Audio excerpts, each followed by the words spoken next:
Hello everyone. Today, I'll show you how to uninstall Gemini app in just a few easy steps. If you're looking to disable Gemini AI in your mobile device, you're in the right place.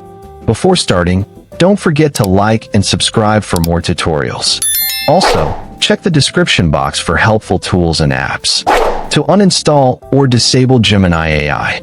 First of all, open the Settings app on your mobile device. Once you are on the main screen, scroll down and tap on Apps. Now you will see this type of screen. Select Manage Apps from here. A list of all installed apps will appear. From here, scroll down until you find Gemini. Once found, tap on it. Now, tap on Uninstall to remove the Gemini app from your device. A confirmation pop-up will appear. From here, tap on OK or Uninstall to permanently remove it.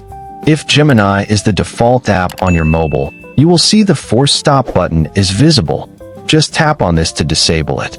Once done, Gemini will be removed or disabled from your device, and it will no longer work as your assistant.